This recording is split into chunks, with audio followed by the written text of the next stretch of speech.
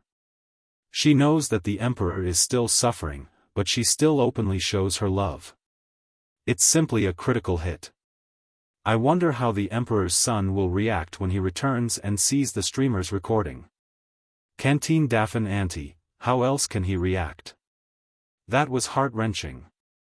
Previously, the 81st-tier female celebrity had torn apart rich kids on Weibo, and the public's opinion of crusading against scumbags was overwhelming. Even so, the young masters still drove luxury cars, lived in mansions, and slept with female celebrities.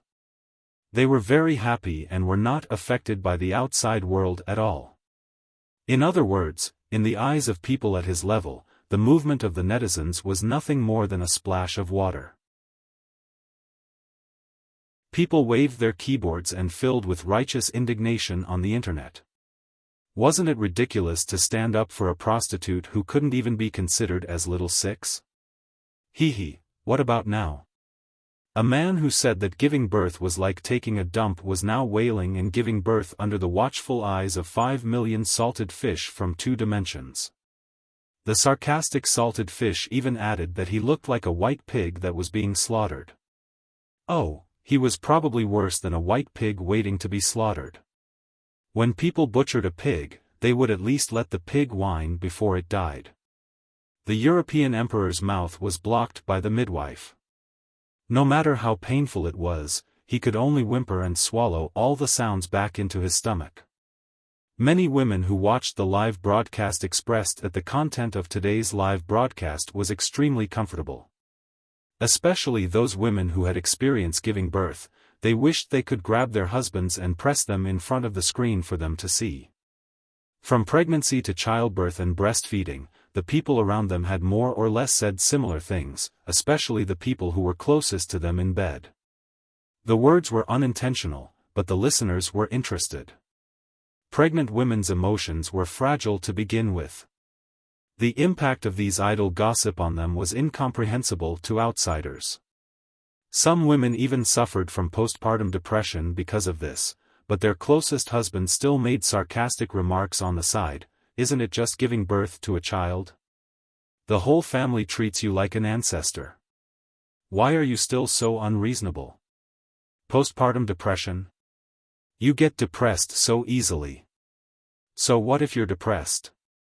Isn't it just a bad mood? It can also cause death. My mother's living conditions were so bad in that era, but she wasn't depressed. You're eating well, wearing good clothes, and living well now. How are you being unreasonable and depressed just because you gave birth to a son for me? It turned out that postpartum depression could really kill people.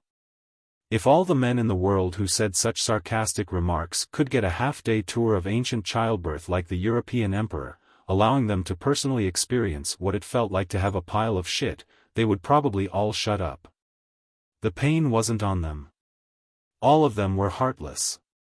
If the pain really hit them, they would naturally learn to respect women. To put it bluntly, since it was so easy for these men's mothers to give birth to them, let their mothers give birth to them. Why did they have to trample on other people's daughters? If they couldn't achieve complete respect, they should learn how to shut up. Looking at the live broadcast, the European emperor, who was struggling and wailing like a pig, was being carried by the midwives to give birth without any dignity. Many salted fish felt a sense of satisfaction. After the satisfaction, there was a hint of disappointment and indignation. They had mixed feelings. Free drink, Don't you find the European emperor's body a little familiar? As for who it looked like, the salted fish couldn't tell. The Xichang emperor's concubine's appearance had changed a lot from before. In addition, the European emperor's entire face was contorted from the pain. The veins on his forehead were bulging, and half of his face was red and bloodshot. Not to mention the salted fish who had only seen the emperor's concubine a few times, even the emperor's concubine's mother wouldn't be able to recognize him. This question was like a drop of water thrown into the vast ocean. It dissipated after a few ripples. The salted fish were still laughing and joking. Jiang Pengji tried her best to show off her affection. Only the poor European emperor was still suffering from unbearable pain. It was unknown whether it was because the fetus was too big, the mother's young body, or other reasons, but the birth was exceptionally difficult. Before the European emperor came over, the emperor's concubine had already endured for 14 to 16 hours. After he transmigrated to give birth, he was in pain for more than 10 hours. Soon. Wife, I can see the baby's head. Hearing this, the European emperor, who was in a daze from the pain, seemed to have been injected with a cardiotonic. He grabbed onto whatever he could and exerted force. He felt something slowly slipping out from the place where he was numb from the pain. Every time that thing moved an inch, a wave of intense pain attacked him. It was like a hurricane on the sea hitting a small boat. It was so painful that he felt despair. The midwife hurriedly said, "Wife, exert force. Don't relax your strength, or the little Lang Jun will be hurt." The European emperor cried and exerted force. "MMP. When I give birth to this little kid, I'll throw him like how Lu Big Ear threw Ah Do." After an unknown amount of time, he felt his body loosen. Something slid out. The European emperor thought in a daze, "It's finally over." The faint sound of fear in his ears didn't attract his attention. Quickly. "Where's the baby?"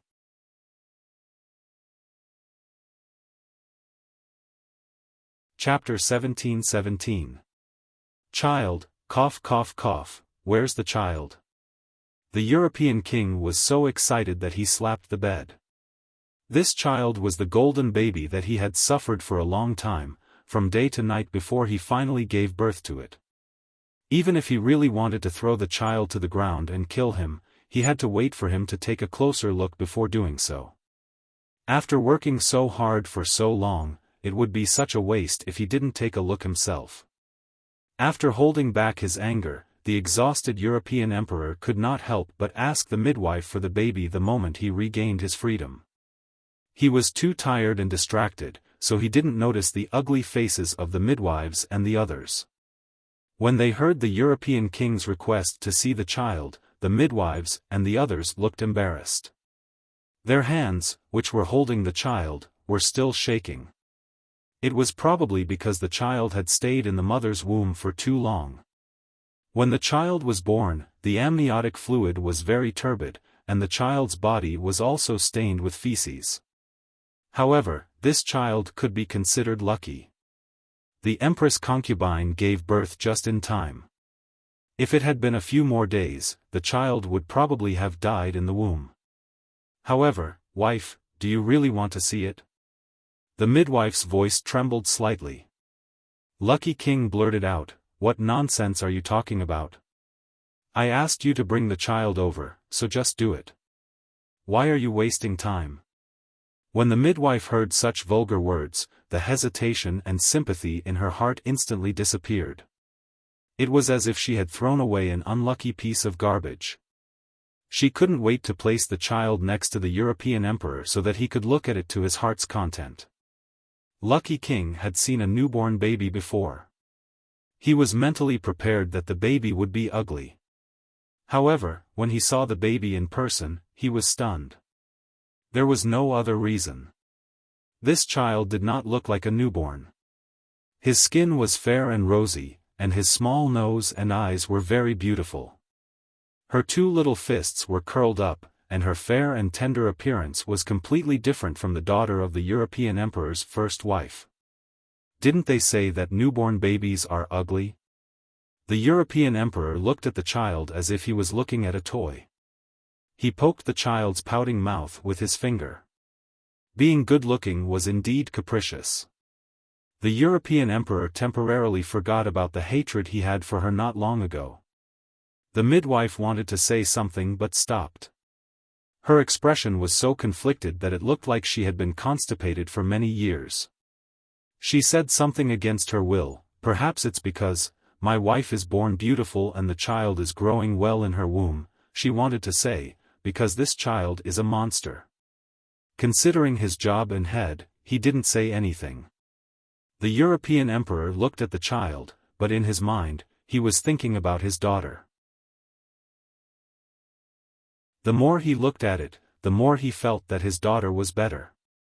Right, is it a boy or a girl? This was a very important question. Not only was the European emperor a scumbag, but he was also a male chauvinist. Didn't you see that his first wife had given birth to a daughter?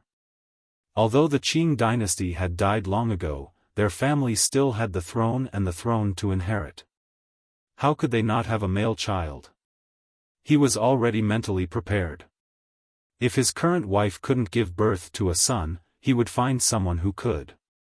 As for an illegitimate child, he didn't even consider it. After all, he despised illegitimate children and would never let such a lowly thing inherit his family property. The midwife did not answer. It wasn't that she didn't want to answer, it was just that she didn't know how to. Useless. Lucky King cursed. The midwife refused to tell him. He knew how to read it himself. The European emperor felt regretful when he untied the baby's swaddling clothes. If only there were mobile phones and WeChat moments in this place. He would definitely take a close-up photo of the child's penis and post it on his WeChat moments. On the other side, Salted Fish in the live stream room had already predicted the outcome. Kwang Xiaomoshi, seeing this, I feel a little sorry for this European emperor. He has been arranged clearly. Sitting on the grave mound appreciating the moon, transmigration is risky. Lucky King needs to be careful. Those scumbags with criminal records, I advise you to stay away from the live stream room. It would be fine if they didn't get it, but if they were unlucky enough to get a transmigration for half a day, they would most likely be in trouble with Lucky King. Xiao Zhu, Lucky King is very despicable, but I suddenly feel pity for him. It's really, really tragic. Salted Fish communicated with the bullet screen. They watched helplessly as Lucky King closed his eyes and touched the prize. First, he untied the child's swaddling clothes, pulled open his legs, lifted his crotch cloth, and reached out to touch. Lucky King touched it and felt that it was smooth between the child's legs. Yes, it didn't look like it was a money-losing product. It was undoubtedly a boy. He felt a sense of relief as if there was finally an heir to the throne. Lucky King was like a gambler who had found a piece of jade. He felt a little excited, as if he was about to open a peerless piece of jade. He continued touching it.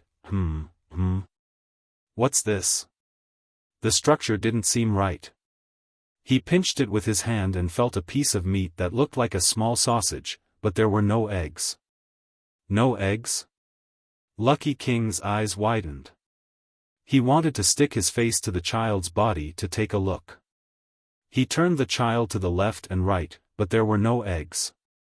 Where are the eggs? Lucky King was shocked. He asked the midwife and the others, where are the eggs? Where were the most important eggs?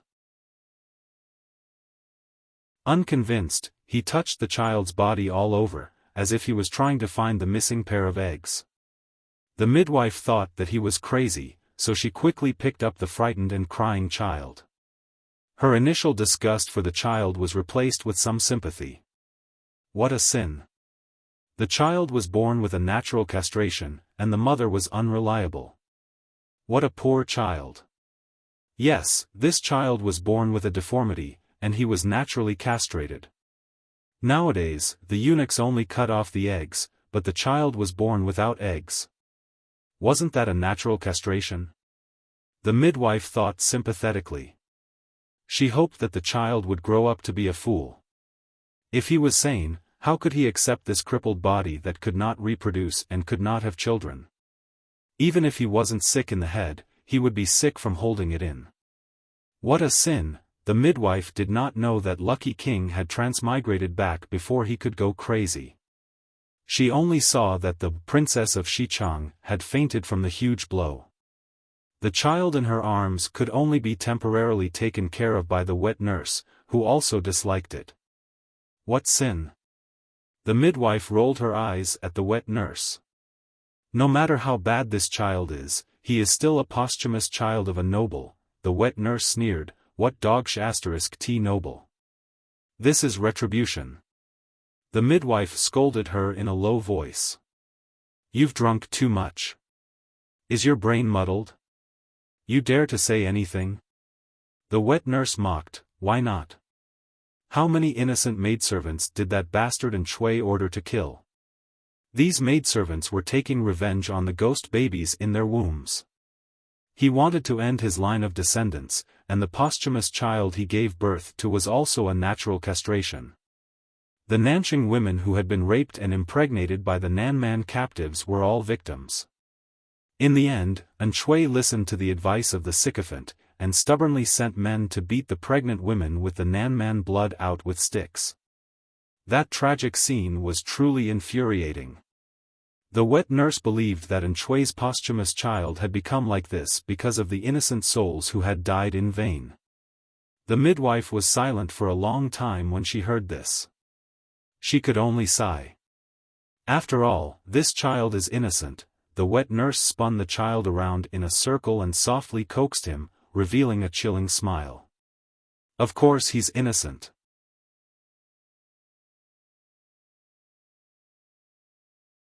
Chapter 17-18. Xichang Emperor concubine did not remember how long she had slept. When she slowly opened her eyes, she only felt lazy and so sore that she did not want to move. Her cicada-like eyelashes trembled. Her watery eyes were filled with alienation and confusion. She did not know what year and month she was in. The setting sun outside scattered mottled golden shadows in the room. The shadows of the trees outside the window swayed left and right under the autumn wind. The Xichang Emperor concubine listened carefully and could faintly hear the rustling of the leaves and the sound of the wind. The world was silent, as if she was the only person left in the world. She had expended so much energy before falling asleep that the newly awakened Xichang Emperor concubine did not even realize why she was lying there. When she recalled her memories before she fell asleep, she remembered that she had been giving birth before she fainted. Giving birth? Xichang Emperor concubine was stunned. Her hand under the blanket could not help but touch her much shriveled belly. It felt very soft to the touch. She could pinch a soft lump of flesh with just a slight pinch. Her belly still looked very big. It did not have the slender waist from before pregnancy. But she knew that the feeling of being connected by blood to the child for several months was gone. When the child was still here, her belly had been very tight and hard. Now it was soft to touch. This fact made Xichang Emperor concubine forget the ugly stretch marks on her belly. There was only one thought in her mind: where's the child? Although this child was not what she had hoped for, it could not be denied that the child was the closest existence to her in the world. No matter how unbearable his existence was, he was still the child she had given birth to after being pregnant for a long time. Having such a child was better than having nothing at all. Come, come, just as she was about to speak, Xichang Emperor concubine realized that her throat was so dry that it felt like it was on fire. Her desire to drink water was stronger than ever. She endured the discomfort in her throat and tried to use a hoarse voice to call for a servant girl to serve her. Xichang Emperor concubine had woken up at a very coincidental time. The servant girl had gone out to do something and she had woken up right after. Thus, she had waited for a long time before someone came to her. When the servant girl saw that Xichang Emperor concubine had woken up, she was so shocked that she almost knocked over the water basin. She hurriedly brought her hot water and called for a doctor. This cup of water seemed to extinguish the fire in her throat. Emperor concubine could not help but let out a comfortable sigh. Where's the child? The Empress concubine asked a bit nervously. Thousands of thoughts tangled together, and it was a mess that couldn't be cut off. She hoped that the child would live well, but at the same time, she felt that there was little hope that the child would survive. Before Emperor Concubine fainted, she heard the midwife say that she had just opened 3 fingers and was far from the time to give birth. However, at that time, she was in so much pain that she didn't have any strength, so she couldn't give birth. When she woke up from her coma, her stomach was empty, and there was no child crying beside her. The Empress Concubine knew what this meant and felt a bit of despair. Humans were complex creatures. The Empress Concubine felt despair for her child's departure, but also faintly let out a sigh of relief.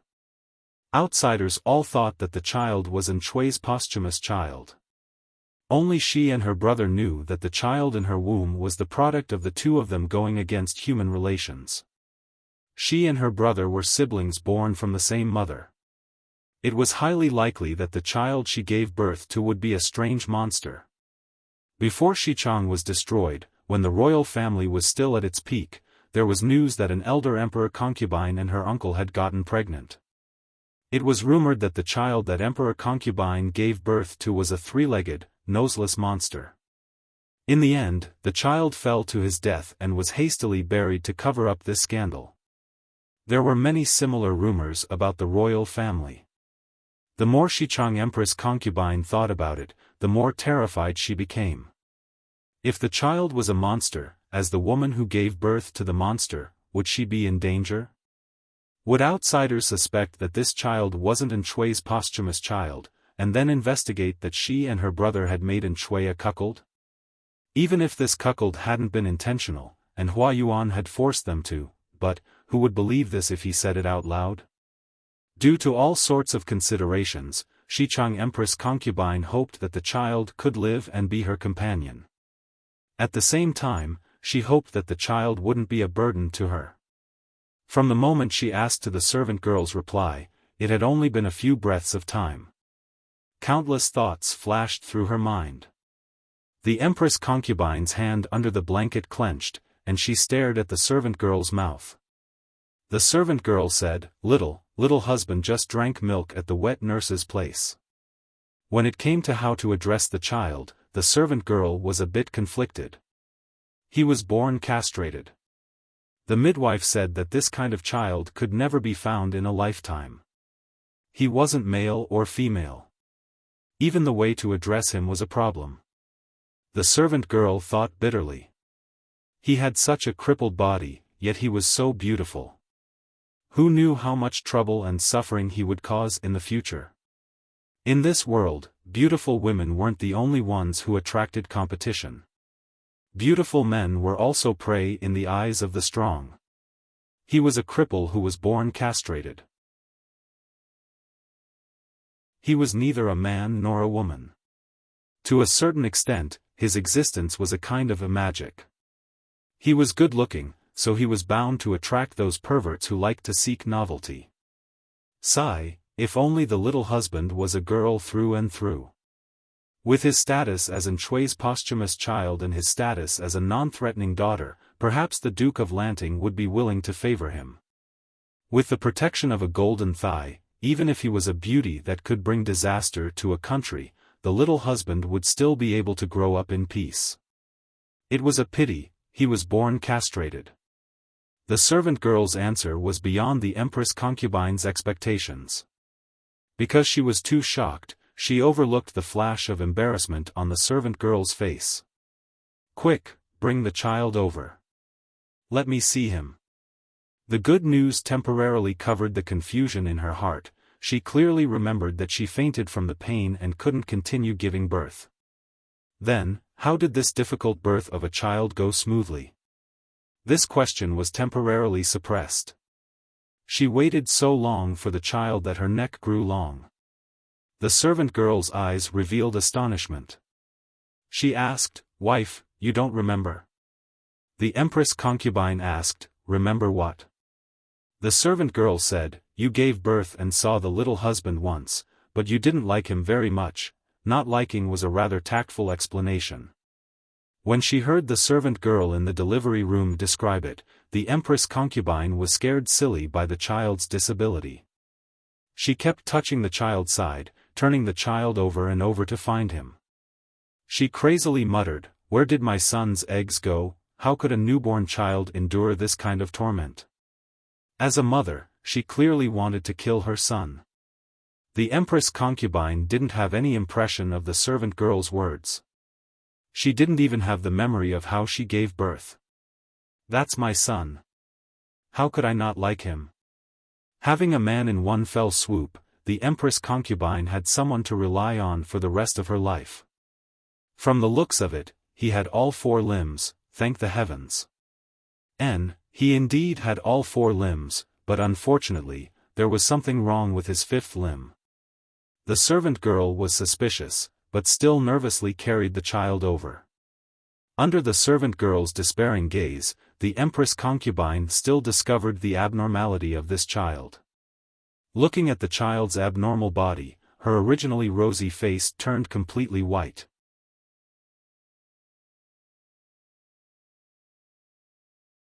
Chapter 17-19. The scene the servant girl was worried about did not happen. Emperor Concubine's complexion was not good, but she was not crazy enough to do anything to the child. He was born like this? Emperor Concubine's expression was dispirited, and there was a hint of fear and unease. Unfortunately, the servant girl did not notice. The servant girl lowered her head in fear. Yes, the little husband was born like this. What are the rumors outside? Emperor Concubine smiled bitterly. I'm afraid they all think. She swallowed her words, not daring to continue. Outsiders were probably guessing that the child's father was not Shui. Shui was dead, and so was Hua Yuan. If the former died, there would be no blood test. If the latter died, there would be one less person who knew. Now, the only person who knew was her royal brother. If her royal brother was gone, would she be able to keep this secret for the rest of her life? The moment this evil thought appeared, it took over her mind in a domineering manner, and she could not get rid of it. The servant girl did not know what Emperor Concubine was thinking. The two of them were like chickens talking to ducks, yet they could connect seamlessly. Wife, don't be sad. There are indeed some unpleasant words outside, but as long as Duke Lanting does not speak, no one can hurt you and the little husband. Emperor Concubine smiled bitterly. Don't say nice things to comfort me. The servant girl sympathized with Emperor Concubine. She'd heard that she was a beauty that could topple cities, and had a noble family and bloodline. In the end, Shui had taken her away and reduced her to her current state. She could not help but say, this servant is not trying to comfort you, wife. The rumors outside say that the little husband's body is damaged because the woman and baby from back then came for revenge. Why do you put the blame on yourself?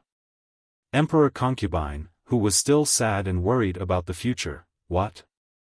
What revenge? Emperor Concubine could not keep up with the servant girl's pace. She realized in hindsight that she and the servant girl were not talking about the same thing. Her tense heart slowly fell to the ground, and the lingering sense of danger receded like the tide. It seemed that giving birth to a naturally castrated son did not cause anyone to suspect the child's past. It was her own guilty conscience. Emperor Concubine beat around the bush and finally got the information she wanted from the servant girl. As it turned out, it was rumored in the outside world that the child's natural castration was the revenge of those women, children, and babies who had died in vain. They were the ones who had caused Shui to have no descendants. From start to finish, the Empress Concubine and the Xichang prince had nothing to do with it. The unlucky and was once again the scapegoat. The maidservant saw that the Xichang Emperor Concubine was deep in thought and thought that she was still conflicted. She tried to comfort her. Without waiting for her to finish, the Empress Concubine looked at the child's white and delicate little face and softly said, "There's nothing bad about it." The maid was stunned. "Huh?" The Empress Concubine said, This child is Duke Duoshi's posthumous son, and Duke Duoshi's death is related to Duke Lan Ting. I'll say something disrespectful, but Duke Lan Ting is the child's father's murderer. No matter how broad-minded Duke Lanting was, she still held a grudge against this child. Now that the child's body was crippled, he could not continue the Duke of Duoshi's family line. The Duke of Lanting had one less hidden danger. On account of this meager friendship, perhaps the Lanting Guild would be willing to treat him leniently and take care of him. In this way, we will have someone to rely on for the rest of our lives. After all, she was the noble Empress concubine of the royal family. Her analysis made sense. From the Empress concubine's point of view, a naturally castrated boy who could not continue the family line was almost the same as a girl. To the Duke of Lanting, such a child was indeed less threatening. Moreover, because the child was crippled, perhaps he could use this to gain the sympathy and care of others. How could the maid have such knowledge? The Empress concubine's analysis made sense. She felt that what the Empress concubine said was the truth. Little did she know that Jiang Pengji did not care about the child at all. If the child had not been born by the lucky emperor, why would she pay attention to him? The number of enemies who had died by her hands was endless. Many of them had wives and children, such as the widow and children of the feudal lord Su Bei. If she feared these children just because she was the child's father's murderer, even if she had 24 hours a day, it would not be enough. The Empress concubine's analysis seemed logical, but in Jiang Pengji's eyes, it was an awkward joke. They were just a few brats. She did not even care about their fathers, so why would she fear a few hairless ones? In comparison, she was even more curious about the lucky emperor. Pepsi Cola, 1 word, super miserable. 2 words, super invincible miserable. The salted fish's style of talking was still the same as before, such as the number that could never be correct. How miserable is he? Jiang Pengji drank water and ate melon seeds while chatting with the salted fishes. The documents at hand were almost finished, so Wei Xiai and the others could not say that Jiang Pengji was slacking off. Pepsi Cola, his 5th limb is crippled. They say it's a mental illness. He can't lift it no matter what. Last night, he was at the capital's private clubhouse again. It was the kind that was not very good. It was very messy. That guy used to be very coquettish, but yesterday he couldn't lift it no matter what. Not only could he not lift it, but he also had a psychological trauma towards women. Once touched, he vomited as if he had taken laxatives. Coca-Cola, this news content. I did not expect you to be such a Pepsi Cola. The group of salted fishes who had moved their stools to listen to the gossips in their circle also exploded. The whole screen was filled with the phrase, "I did not expect you to be such a Pepsi Cola." If he was not a kindred spirit, how could he know so clearly? Pepsi Cola panicked and hurriedly explained. Pepsi Cola, everyone, don't make wild guesses. Can't you see that I have the ID Fadotaku Cola? If Pepsi Cola's shares plummeted because of me, I'm really afraid that I will be retaliated against when I go out. The source of the news is reliable, but I was not there. It was broadcasted by my childhood friend. My childhood friend is also a little playful, but he has a sense of propriety. He has been inspired by the streamer for the past 2 years and has turned over a new leaf. It is true that he has turned over a new leaf, but he still retains his previous information channels. That is why he is so well informed.